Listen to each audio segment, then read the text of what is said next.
you've all received your first payment, and you'll shortly be receiving your membership invoices if you haven't paid them already.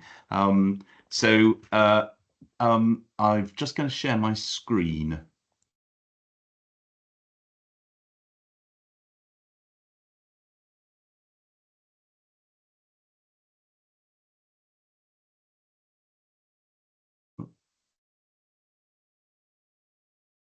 Hopefully that's showing. Great. So the project that we've got is that we're doing is nitrogen efficient plants for climate smart arable cropping systems, or the NCS project. Those are all the project partners at the bottom there. Just quickly whip through the agenda. I'm going to give a brief introduction for the project, which will hopefully be old hat for those pioneers who were with us last year. And I'm then going to hand over to Tom Wilkinson, who's going to talk a bit more about the YEN process, which is our main way of monitoring all of the outputs from the trials. Now Tom can only stay with us until about 9 o'clock, so we're going to have a quick opportunity for questions specifically about the YEN before Tom disappears after that. So if you've got any questions, and in fact, if you have any questions overall, just save them until the end. But for Tom, if you save it until his bit, and then the best way to ask the questions is just to stick your hands up, and I'll come to you. If you want to stick a question in the chat, that would be great, and do obviously keep the conversation going in the chat if you want to. But we won't actually sort of take any questions while we're going through the presentations. They'll all be at the end, apart from Tom's. I'm then going to be handing over to, or Tom's going to be handing over to James Pittman from Farm Carbon Toolkit. And then we'll have a question and answer session at the end, which I hope will be about 20 minutes before we close at about 9:30. The project, for those who aren't aware, it's one of the largest projects actually that DEFRA is funding as part of its farming innovation program. And we've got this big bold aim of reducing the CO2 emissions by 1.5 million tonnes, which is about 54% of the maximum potential for UK agriculture. Now, we have actually done a revamp of that calculation with the Farm Carbon Toolkit, I think. We've worked out that actually we can achieve more like 3.4 million tonnes. Now, that is if all of the UK moves to all of the UK farmers move to about 20% of arable cropping across the rotations. It's currently about 5%. And also, if we manage to replace half of the imported soya meal using homegrown pulses, but that's what we think we can achieve if everyone moves in that direction. So the idea of this project is that through the Pulse Pioneers, through the work that you're doing, we can demonstrate that that is achievable to government and to growers and to the rest of the industry. And as you're probably aware, there are two sort of main things that we're looking at in the field trial specifically. There's the rotational platform, and so within your bean crop, you're growing an area that is not growing beans, either within the same field or an adjacent field, as a comparison area. And the aim of that is to understand the benefits that pulse crops are bringing across the rotation. And then also you're doing a treatment within your pulse crop, and you're all doing different things, whether that's trying a new biostimulant, for example, or doing some intercropping or bicropping. Some of you are also looking at whole cropping your pulse crops. Really interested to know the results of that. So we've got a trial plan here, and hopefully you've all loaded up your trial plans now onto the Pulse Pet. But there's this one. I think this is Richard Barker up in Yorkshire, whose most of his crop is a spring beans with spring peas intercrop, and he's trying just an area of spring peas, just an area of spring beans. His cereal area is spring oats, but then half of his cereal area, he's also got spring beans intercrop. And so that's what he wants to have a look at within his trial. And the aim there is that what we're looking to do is to get a greater understanding of how we can improve pulse cropping on farm. It's the biggest thing about pulse crops is the inconsistent returns and low returns that we get from our pulse crops. And you guys are at the top of your game. And we want to share your experiences, and so that all of us can improve our pulse crops. Just a few words about the Pulse PEP. It's a really, really important part of this project, about sharing the knowledge and sharing the information within it. So the Pulse Pioneers, you are the guys who sit at the center of this, and you are the ones with who will have the most information and the most knowledge about pulse crops. And we need to get it out into the innovation community, which includes the early adopters, those sort of progressive farmers out there. And it's a big problem in the industry that trials remain just focused on the very people who are doing them at the centre there. So to do that, we have the Pulse PEP, which is our resource area, and you're very much part of that, getting the information flow and the communication going within that. And the whole idea is that that information flow comes out into the innovation community. And we hope that the Pulse PEP, it's currently about 530 members, I think, within that community. And we can all share the information within that community, and it then gets out to the wider innovation community. How do we do that? Well, there's sort of two main areas: the Pulse PEP Resource Hub, and you've all been loading up your trial plans and so on onto that. But there are loads more. There's loads more information on there that's being loaded up, and also there's lots of trial results from other areas of the NCS project, which will be coming onto the Pulse PEP. It is coming on and will be coming on as well throughout the project.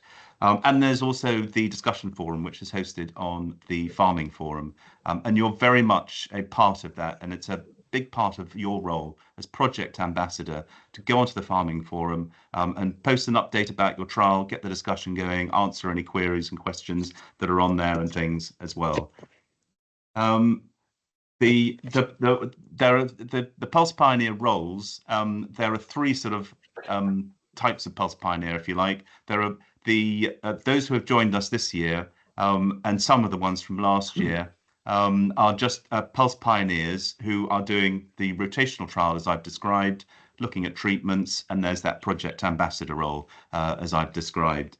Some of you are also Prime Pioneers, so you joined us last year, and you'll be looking at your cereal crop in this current year as part of your trial, so it's an extra trial, if you like. And then there's also cereal-only Pioneers. While the Prime Pioneers are doing a repeat of what they did last year in their pulse crop, the cereal-only Pioneers, we've got 2 or 3 of you who are just looking at the cereal crop and what the impact of last year's pulse crop was on that. But importantly, we're all project ambassadors as well. And then the tasks. So here are some. Hopefully you've all done your soil sampling and your NMIN analysis, and hopefully you've all uploaded to the Pulse PEP your trial plan.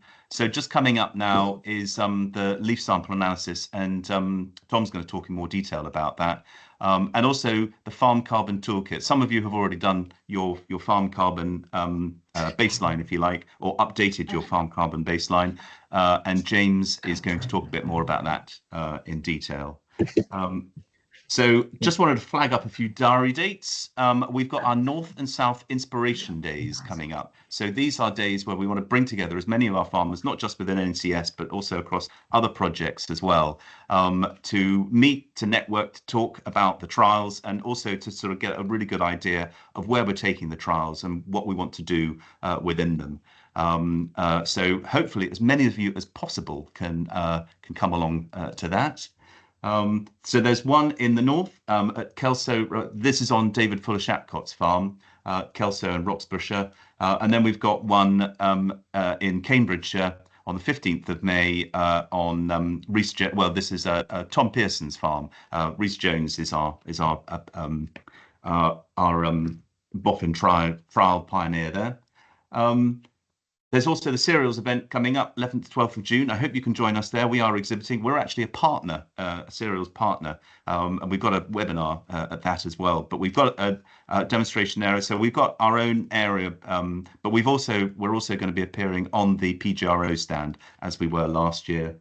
And the Groundswell event, we're getting a stand at the Groundswell event as well. So do look out for events that you'll be invited to. That we're planning to have a get together at both cereals and Groundswell.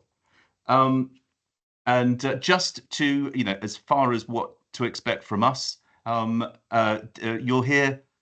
You'll get lots of nudges from Sky, both on WhatsApp and other channels, as well as to remind you to do various things throughout the trial. So please do respond nicely, and get all the. It's so important that we get the data in from this trial, and it does come down to making sure that you do monitor your crop as the season goes on.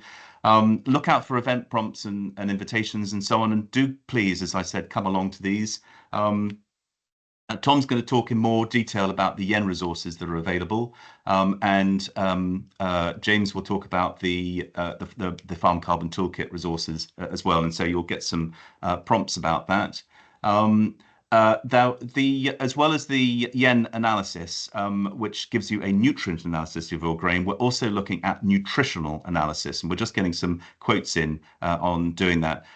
It would be good to get some feedback from you as to whether a grain nutritional analysis. So this gives you the feedback on things like crude fiber, protein content, and so on of your crop. We've identified that it's something that's going to be quite useful within this project to get some data on that. We're also looking at financial performance feedback, so looking at the gross margin of crops and perhaps doing some benchmarking across the group. This is an idea that's literally only just been floated, and so it would be good to get some feedback from you whether this would be useful, whether you can supply the data that we can then give a bit of benchmarking across the group on that. And I was just going to say a thing on invoicing. Most of you, I think all of you now have sent in your invoices. All of you should have received your first payment. If you haven't paid your membership fee yet, please do pay it, or you'll be invoiced shortly if you haven't received an invoice yet. It's a really important part that the way we're funded is that you are expected, and I think I've explained it to you all, to make a contribution to the overall cost of it. So the fee is for a Pulse Pioneer 2,500, and then there's a membership fee of 900 to pay, which comes off that. So you get a net fee of about 1,600. And it's very important that you do pay the membership fee as well as us paying. Don't just contra one off against the other, because I have to actually put in the full amount, and so that I can claim the 70% from Innovate. Anyway, listen, I've rattled on for far too long. If you've got any questions on any of the aspects that I've covered, then please do raise them at the end. But I'm going to pass over to Tom. Thank you very much, Tom. So I'm Tom from ADAS, and it's good to see some returning faces and new Pulse Pioneers this year. And so some of this will be information that you might have seen before, although there's a few changes which would be good to make you aware of, and for others, it hopefully will be a useful introduction to the yen process. And so what I'll go through today is just an overview on what are the yens for those that aren't familiar with them, and really to build on what Tom's highlighted about the different trial designs and how do the yens support the aims of the Pulse Pioneer case studies, because we're aware that as the in-season monitoring goes on, there is a fair few field visits. So really just wanted to highlight how all of that work goes into understanding the trials. And then I'll touch very briefly on yen registration. We've tried to simplify it this year with the help of Boffin and Laura for the Pulse Pioneers, as well as data submission, and then some more specific information on the site visits, both for the Pulse crops and for the cereal crops. And then this isn't included in the yen specifically, but for those pulse pioneers who might have access to, say, a yield mapping combine, just a bit of information on how you might utilize that to look at your trials in a bit more detail. So what are the YENs? So the Yield Enhancement Networks, they were set up in 2012, and they really first started to their first aims were to understand what limits yield on farm, as it was highlighted that there's a big gap between yield potential and actual yields, and there was a yield plateau in the average national yields.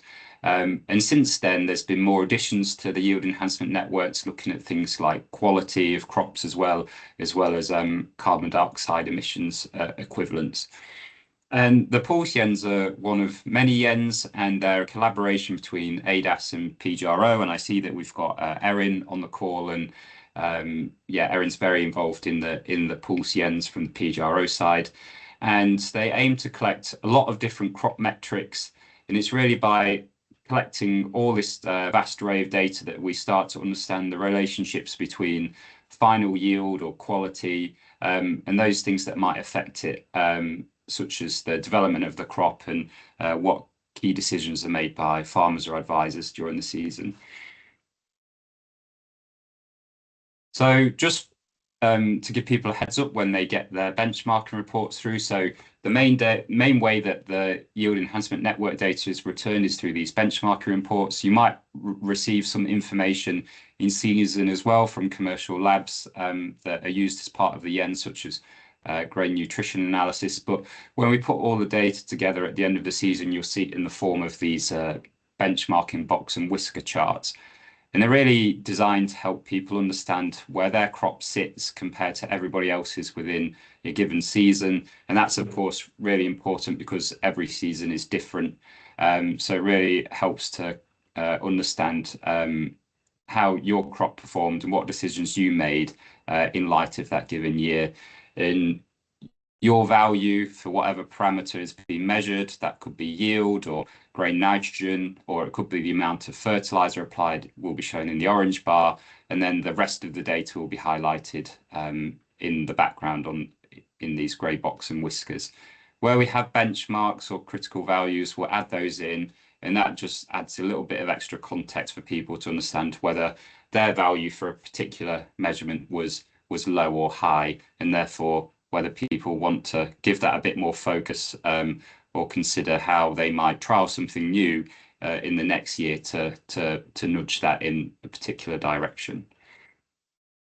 So how do these support the Pulse Pioneer aims? So Tom's given a really good introduction, and in most cases we've got trials that have been looking at the effect of different previous crops. So of course we're interested in pulses in the NCS project. So in many cases comparing a cereal or an oilseed rape crop to a bean or pea crop in the first year.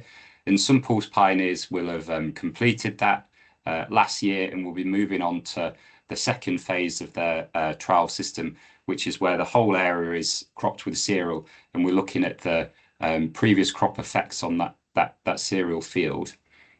Within this first year, or where people are just doing agronomic trials, we might have different treatments, as Tom mentioned as well. Tom's also said a lot about the Pulse PEP and mentioned about trial plans, progress and results being shared with the Pulse PEP community. And just to say that Marcus Bolton from ADAS is on the call today. And so if you have any questions around uploading your trial plans, please talk to Marcus. So how do we actually use the data and bring it all together so we're making the data more than the sum of its individual parts? So the first way is that we've got this standardized trial plan that's been replicated across lots of different farms. And so we can use each field as a replicate and understand overall, on average, what is the effect of having a pulse crop versus a non-pulse crop on the performance of crops following that in the rotation. And so through the YEN, we're collecting information on all the different inputs. Of course, we've got sample analysis such as biomass, nutrition content, and quality, and this is both in the pre-crops and the cereal crops. And of course, we collect data on site and weather as well. And so if we combine all that different fields together, all the different yen comparisons together, and use them as paired replicates, we can start to understand quite a few different things, such as the impact on following crop yield, nitrogen content, and inputs. And then through working with Farm Carbon Toolkit, as James is going to highlight a bit later, we can start to understand greenhouse gas emissions, and then where a VES or soil health scorecard is used, we can start to understand about soil health as well. And the project is also working with the James Hutton Institute, and hopefully we'll be able to do some life cycle assessment analyses on the data as well. So the other way that we're bringing the data together to learn more than just the individual trials themselves is by understanding or trying to get a better handle on the relationship between crop residue content and following soil mineral nitrogen. So we all know that pulse crops can provide nitrogen to the following crop, and it's about equivalent to an oilseed rape crop, about 30 kilos per hectare on average. But what we really want to understand as part of this project is, can we refine that reduction even further?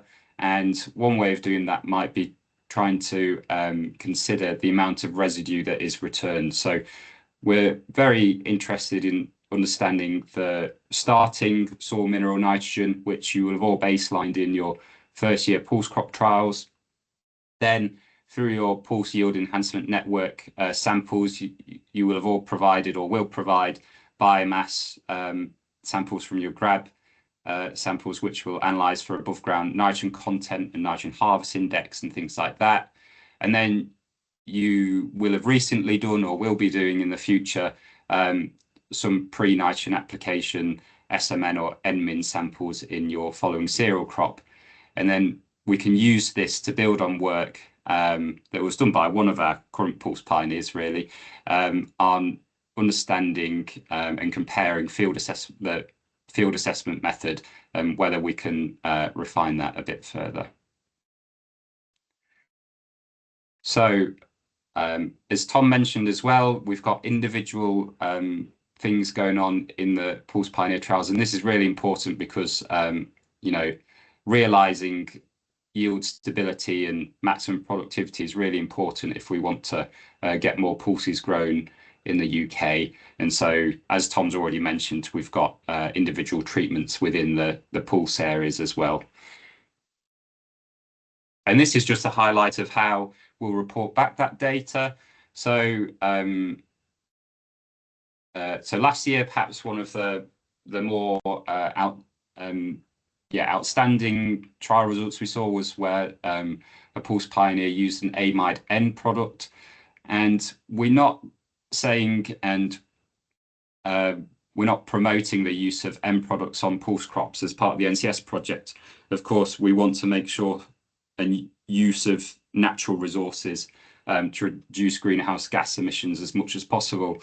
But this trial was quite interesting and useful to understand that pulse crops can be nitrogen deficient. So there's looking after nodulation and how that crop fixes nitrogen is going to be quite important. So from a mechanistic understanding, this is quite useful, but we're not saying that everybody should go out and apply M products to their amide M products as an output of this project. It's really helping us understand the science a bit more.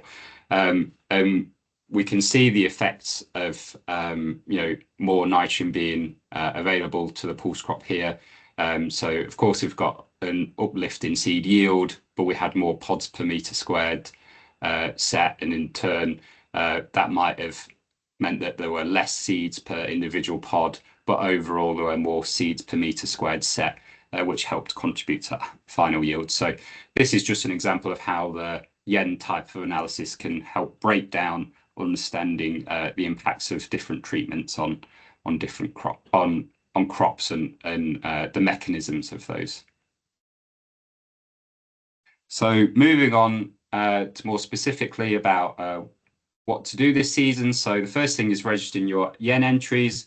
And the main change this year is that this is all being handled between BOFIN and the yen. So it should hopefully make things a bit easier for people. So Laura has very kindly forwarded on your details, and your details have been registered for all your different trial entries. And so soon you will be receiving your sample packs. And one thing to note is that your sample labels this year will have the treatment names added onto them, so it should be a bit clearer. So for each of your treatment areas, you will receive a sample pack, and hopefully that's relatively clear from the labels what should go in what. One thing to note is that the soil sample packs will arrive from BOFIN, so that won't come in your yen sampling pack. Then the way that we enter data for the yen is through the yen dashboard. Some of you would have used this last year. When this is launched for the 2025 season, you'll receive an email and your yen entry will be associated with your email. You'll be able to go to the yen dashboard and scroll down to crop yen and yen zero data entry. And that from that point, you'll be able to start entering your observation data and your agronomy data. But you will receive an email when that comes online for this season. Because we really want to delve deeper into the comparisons of the Pulse Pioneers, just to note that you will also be asked to complete a supplementary Excel file. That is quite detailed, and it asks a lot of specific information on the agronomy. The reason why that is detailed is because it's to help us do this quite in-depth life cycle analysis, looking at lots of different metrics and positives and potential negatives of comparing two crop sequences between a pulse pre-crop and a non-pulse pre-crop. So just as a heads up that you will receive that as well in the future. So what will you receive in your welcome packs? So now that everybody's been registered, they will receive their welcome pack. And as I mentioned, you'll receive a different pack for each entry. And it includes all your sample bags and guidance, as well as prepaid post office return labels or envelopes. So all you need to do is fill your crop samples up in those bags as indicated, and then take them to the post office, and they should get to where they need to go. As I mentioned, for the Pulse Pioneers, soil nutrient analysis will come separately by Hillcourt Farm via BOFIN. So just a heads up, you won't receive soil kits in your yen welcome pack. But for those who are carrying out a P-yen entry, you will receive a foot rot soil analysis kit, which is carried out by PJARO. So what does this look like when it comes? It looks like this. So you'll receive 2 potato sacks. You won't receive the soil kit element unless it's a PEN, and you'll receive a foot rot analysis kit. And then, as I mentioned, there's all the different sampling packs for filling up grain samples, and there's prepaid stickers that you'll just stick on and put in the post, and that should get to where it needs to go. There's the guidance booklet, which highlights how you should sample the different things. And I'll go through that in a bit more detail here after I just mentioned the data submission. So as I mentioned, it'll be through the yen dashboard, and you'll receive an email when that's ready. For when working in the field and collecting information, we've provided a yen progress sheet. This has got the number from last year, but it's updated, and it's the same for this year, really. It's a reminder sheet of all the things to collect for your yen samples. So it's got the date here, and that's a general date to let you know when things might be upcoming. And you can record some of the key observations, such as the average number of plants per meter squared. So when it comes to providing your data, hopefully it's all compiled in one place for you to enter it on the yen dashboard. So what are the actual visits that we ask people to do? So we number them 1 to 5 in the YEN program. So I've put both for pulse crops and for the cereal crops here, because some people might be comparing a pulse crop or a cereal crop this year. Some people might just be doing cereal crops this year if they're in the second phase. And so the first one is the data full emergence and a plant count. That is required for the bean yen. It's not required. It's required for the pulse yen. It's not required for the cereal yen. But really, in at least 5 locations, either use a meter stick or quadrat to count the number of plants per meter squared, or you can take a photo with an A4 piece of paper, and we'll carry out the plant count on that. So there's 2 different ways you can do that. Next things, as Tom mentioned, is to do with leaf tissue sampling. So as part of the NCS project, we're supplementing all the YEN entries with leaf tissue sampling that are Pulse pioneers.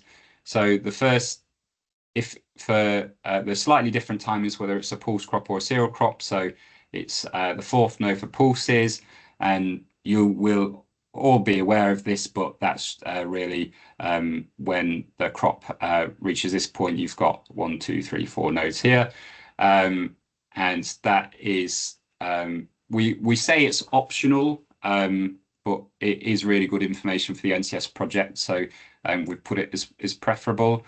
For the cereal crop, the first one is at GS 31.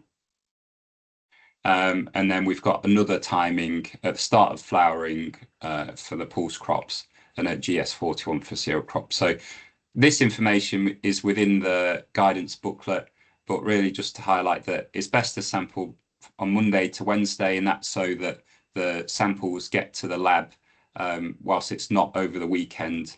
So there's no delay in them being analysed, and it's a case of going to 5 to 20 points across the treatment area and selecting the youngest mature leaf without the petiole, and collecting about 300 or 400, 300 to 400 grams of that. And one thing to note that if you're sampling at flowering, please sample before you apply any foliar products or remedial, such as remedial fertilizer sprays. The next thing is grab samples, and there are some videos on YouTube that you can see for this. But it really is a case of walking across the YEN area and collecting whole plant samples, and we need about 25 plants from across the area. So if you walked to 5 areas, you pick 5 plants at random from each area, and then just cut off the roots and place them in your potato sack, seal that up and take it to the post office with the label on it, and that should get to us.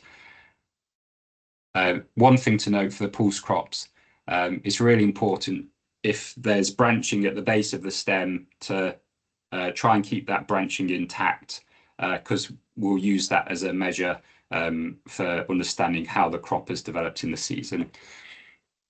So trees, please try and cut below any branching there. And then monitoring yield. So this year we do have a competition for the pulse yen, so that's been brought in. You don't have to enter the competition if you don't wish to, but you can. And details for that within the yield submission form. But really, there's a few different ways you can do it. So the first one is measuring yield via weighbridge. So of course, you need to know your harvest area, which you can measure using a yield mapper or a tractor or sprayer mounted RTK, or farm management software. You can use any of these different methods, but just note it down in the sheet. And then, of course, we need to know the weight of the fresh seed from the area at harvest. So that's measured over the weighbridge, or it could be multiple weighbridge tickets. And then, of course, we need to know the average moisture content of the seed as well. So there's space to put that information in there as well. Or if you're using a combine yield monitor, then then we can just take that information as well. But just to highlight that if you are entering the competition, then that needs to be over the weighbridge, but it's not mandatory to do that. And then this is really just a bonus for anybody who's particularly interested. If you want to make more comparisons, more detailed comparisons, then you could consider yield map analysis. That's not offered as part of this project, unfortunately, but there is information on the FarmPet website on how people can make comparisons themselves from their yield map data. So I would suggest that if you're interested, go and look at that resource if you're interested in carrying out those types of comparisons yourself on farm. So the last thing to note is seed samples. So this is really important because we use this for quality nutrition as well as crop physiology, so 1,000 seed weight in seed fill. We also need it for accounting the above ground nitrogen content, and that's taken when the trailer is unloaded ideally, but of course be careful. And we need about 200 grams from each trailer load, and then combine them together to get about an 800 to 1 kilo sample. And that sample will be, as I mentioned, put into different sample bags and posted to where it needs to go. So the take-home messages is that the soil analysis will arrive via Boffin. Everything else will come in your Yen pack. Boffin have passed on your entry info, so there's no need for you to register your entry separately. I think one thing to note is most information that we ask for from the Yen can be found in your farm management software. But if there are things that aren't commonly measured, then they're really best highlighted in this progress sheet. So things like the actual observations, the number of plant counts. So this is a really good resource to use to just make sure that you're capturing all the information. And then more detailed guidance, so exactly how to do the counts, is available in the guidance in the welcome pack. And then just to note that if you have any issues, whether that's with data entry or anything else, please just email yen@adas.co.uk. And I think hopefully it's okay for me to say this. Yeah, feel free to copy Laura in as well, because I'm sure we'll work together to resolve any issues there. So thank you very much. Great. Thank you very much, Tom. So we'll just I know that Tom's got to disappear off for another meeting, but if you can just stay with us for a couple of minutes. If you've got any questions, please put your hand up. We've got, questions specifically for Tom. We've got one from John MacArthur here. John, are you with us still? Yeah, I am, Tom. We're on winter beans that are on growth stage 50 now. So we missed the boat on that leaf sample first one. Well, yes. Or is it still valuable? Yeah, that does sometimes happen, which is, it's not the end of the world. I'd say you'll receive your leaf tissue analysis anyway. So if you want to use it, then please go ahead and use it. But we might just not include that in the overall benchmarking data. Okay, cool. So we'll do it with them where they are. Yeah, no worries. Thanks. Thank you. Great. And any other questions specifically for Tom before he disappears? Any more?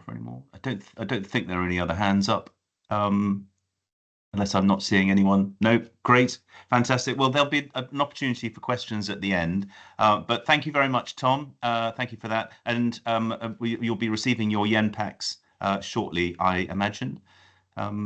Fantastic. So no, great. Thanks for that, Tom. Well, we'll hand over to James Pittman now. So James, do you want to give us your presentation? Yeah, morning everyone. Thanks for that, Tom. I'm going to talk to you guys about the about FCT, the Farm Carbon Toolkit, and how you can do your reporting. I think you should be able to see my screen now. Is that right, Sky? Yeah, wicked. Yeah, so just going to give you a quick little overview of FCT. So the Farm Carbon Toolkit is a community interest company set up by farmers for farmers. I think most of you will know us. I know there are some new faces in here, so I'll just give a quick little scan through. But our mission really is to make sure that we can reduce emissions in the carbon in the farming sector and increase our carbon sequestration without sort of damaging business resilience and making sure that you remain profitable and all the rest of it. So that's our overall mission. I've got some slides here that I'll share with Sky to send around later.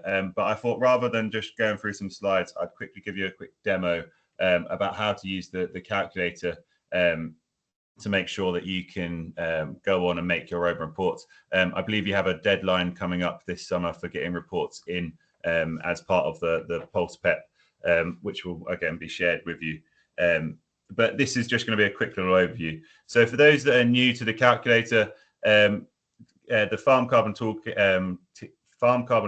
has a calculator on it where you can input all of your actions on farm to sort of map your emissions and work out where you're emitting and where you're sequestering.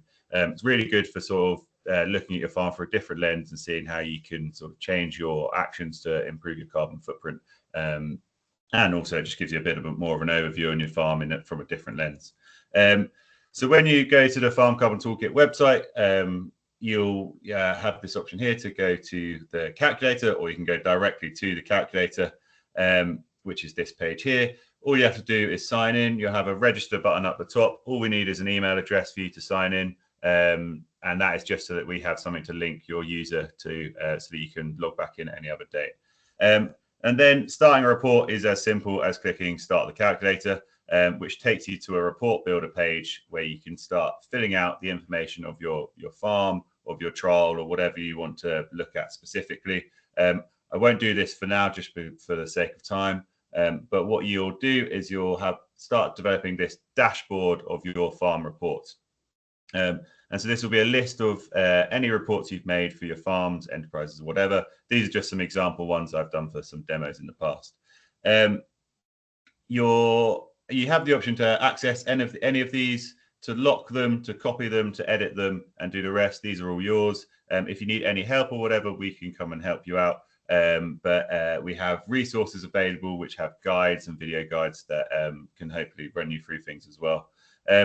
When you build a report, so for example, this arable farm in the southwest, and you open it up, you'll get a summary of what your emissions are on the farm and where your removals are happening, and your overall carbon balance. You can see this farm is quite a high emitter. I believe it's because it has very high fertilizer use in it, which obviously for you guys in Pulse Pioneers is something that maybe won't be the same story. So you get a breakdown of your farm and your farm reports. And really the data entry is very simple. You can access the data by just clicking on this edit data button here, and you'll see the 10 tabs that we have for entering data. So your emissions are split into these 10 different groups. You've got your fuels, which covers everything from your red diesel to your tractoring operations. So if you're out in the farm ploughing and you want to use a proxy value for the amount of fuel usage you use for ploughing, you can put that in here. We have a materials section that covers your capital items, so things like bale wrap, things like fence posts. If you're bringing in anything like that, that would all go in materials. Inventory for your larger structures and infrastructure. Your crops, which is where you'd enter in what you're actually farming, and this is your yield per year and the area you're farming. But it also includes things like your organic fertility sources. So if you're spreading manures, if you're spreading compost or anything like that, you can enter that in here. And then inputs, which agrochems. Very simple. You've got your waste option. So this could be if you're recycling, sending stuff to landfill, all of that, you can enter it in here. The level of detail you go into is up to you. I believe the NCS has a bit of a guide on what core things they want inputted into a footprint. But really the important things to remember are your fuels, because they're your high emission sources, your crops, because we want to keep track of what you're actually farming. And if you want to look at and your inputs, because obviously they're a source of high emissions. And if you want to assess your carbon balance, you'll probably want to enter some sequestration factors. So things like hedgerows, woodlands, or we have model data for some countryside stewardship schemes as well. So you could enter that in there as well. But really, for those of you that have already done a report, that's old hat. For and you'll already have a report in your dashboard from the previous year's growth for previous year's farming. And once you've got one report, it becomes much easier to make a second report. So you can come along here and click copy, which is this little square icon here. And what it'll do after a second of loading, it just recreates that report for you, and will take you straight into it, where you can then edit that report to what this year's values are. So this is the same, an exact copy of that report. What my first step would be doing when you copy a report is going into this edit farm details or edit report details page here, just so that you make sure to separate it out, because at the moment in the dashboard, they'll look like identical reports. And so I'd come in here and say, this is NCS year 2. And then I would change my reporting period to the relevant reporting year. So this will be a 2024 till 2025 report rather than a 2023 to 2024. Simple as that. And you have a report that's ready to go for the following year. Oh, didn't select my report type. There you go. Click save, and you'll have 2 reports. One, and it will be an exact copy of the previous year's report. So there we go, and you'll see this in your dashboard as a new item in your dashboard. So you've got your original one, and then this second one. And then we can go into this second one and start editing it. So in year 2, you probably did use red diesel again, but maybe you used less of it. So you can just come in here. Sorry, I'll just go through what I did there. So you'll have your options of what you've entered previously in here, and you can come over to this edit button and say, I used less red diesel that year. So I'm just going to come in here and put it down to 2,000 instead, 21,000 instead.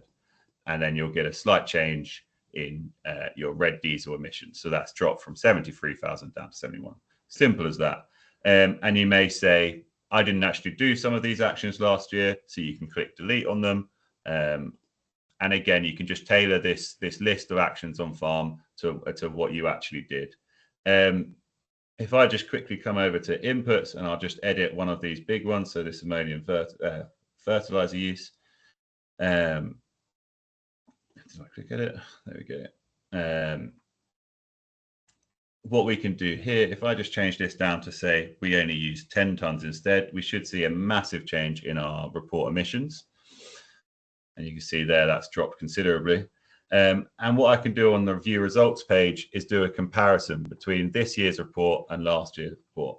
So if I click on the compare button up here, it will take you to this screen, which lists all of your reports in your dashboard, including any scenario reports you might have made or any sort of testing reports. And you can click on the 2 reports you want to check. So I want to check last year's and then year 2's.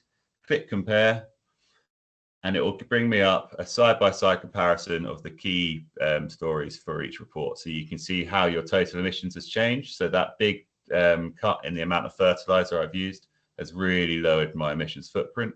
You'll see that my sequestration hasn't changed because I'm still using the same amount of woodland. I've still got the same countryside stewardship schemes in. But overall, my carbon balance is looking far better in that year 2 with that lower fertilizer usage. Again, you'll get a breakdown of each of your sections. Also, you'll see here, I also removed that fuels item and changed to red diesel. So there's been a cut in that. I can't remember. Oh, and I cut the organic fertility application. What did I add? I can't remember. Changed something there as well. And so, yeah, you'll have a breakdown of all of your KPIs, and you can have a look through more closely at how things have changed year on year. And this will give you a bit more sort of investigative capabilities on what's happened on your farm between the two years. You can do up to 5 reports in this comparison. And so, yeah, you can, if you wanted to make scenarios for maybe next year, I'm going to try this system or I'm going to try that system, you could make those edits to a report, chuck them in there and see how the report differs. So if I just jump back to the dashboard, you may think, oh, I've made an error, or this was the wrong report. Maybe I want to just clear up. You have the delete button here to get rid of old reports. And then the other thing to remember is with your original report, you may say that is done. I don't want to touch that anymore. I don't want that to edit anymore. I don't want that to change. So what you could do is lock that report. So it'll prevent any further editing, any further calculations, and it will just keep that report in stasis so that you can come back to it at any other point in time. So if I just click lock report on that, you'll go back to the dashboard and you'll see it's come up with this lock arrow. So you don't have the option to edit it anymore, but you do have the option to go in and view it and see all of the items in the report. But again, you won't be able to edit them, but you can get the specific details about what you entered. So you can see here I entered that amount of fuel. So yeah, those are key things. If you lock a report by accident or you've done it erroneously, you can reach out to us and we can unlock it for you. But we want to give you the ability to completely prevent anyone else from getting in there and changing things. So just get in contact if you have any issues. That's all I really wanted to show you for comparing and sharing reports. Let me just jump back over to these slides. I have put this and those steps in a Excel in a presentation format. I've got a PDF that I'll share with Sky, as I mentioned, that I can run through, or you can go through at your own leisure, and that will run through A, how to copy a report, and B, how to compare a report so that you can get those things. And there is also, for those of you that are new, there's also a bit of an overview about FCT and what we have going as a company, and how you might be able to use us. So yeah, that's about it. If there's any questions or anything, send them over. I know we've run a bit long this morning, so I didn't want to go too long myself. Great, thank you very much for that, James. Just to flag up, by the way, there is when you sign on with Farm Carbon Toolkit, there's a box, I think, to tick to say that you're a Pulse Pioneer. There is, yes. Right? Yeah. Apologies, I should have shown you that one as well. Yeah, it might be worth me just pointing out where that one is. So if we just jump back into a report, on the edit report details page here, if you go through the sections, which will just run you through what your report type is, where your boundaries are, you can associate yourself with a project. So you have this line here: is this report part of a FCT project? Click on there and you'll see the NCS Pulse PEP option. Ticking that will make sure that you get flagged as an NCS Pulp user, as a pioneer, sorry. And it means that we can give you the sort of higher level of service to make sure that we can engage with you where you need it. And it also means that when it's coming to benchmarking later on with NCS, there's a bit more clarity on who's involved and which report should be involved. So sorry, that was, well remembered, Tom. I would have missed that. Great. And also just to flag up that, for those of you who haven't done it yet for this year, please fill it out by June the 30th. I know that some of you have done the AgriCalc toolkit. It is a requirement to do it for Farm Carbon Toolkit as well, please. I understand that once you've done it for one calculator, it's very easy to transfer it over to another calculator, but they're not yet compatible. You can't literally just transfer one thing over to the other. You have to do it manually, I'm afraid. But it is a part of the it is part of the project, please. Paul, you've got a question?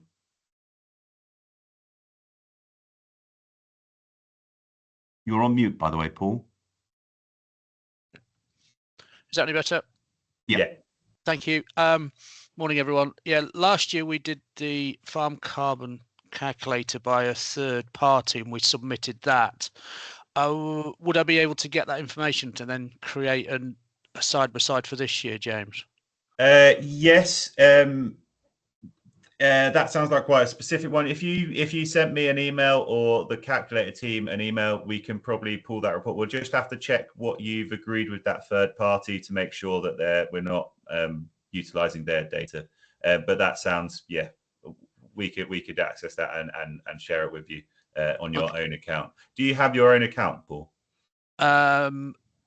We did one back in 21, and this was the follow-up, and this was to do with the climate demonstration farm that we're part of, the European one. So hopefully we should be able to get it across. But I'll touch base offline, James, on that one. Yeah, that sounds great. Great. And any other questions from anyone? If you've got a question, just raise your hand in Teams, or you can put it into the chat if you'd rather not actually appear. Any other questions at all, or any questions about the process and about invoicing, things like that? Any questions that you've got to do with BOFIN, or any questions on the ADAS side, on the yen sampling that perhaps you didn't manage to get in before Tom disappeared? We'll do our best to answer any questions as far as that's concerned. No. Well, that all looks good. I must say, I was when it comes to doing the Farm Carbon Toolkit, James, I'm doing it myself, so I'm a serial pioneer.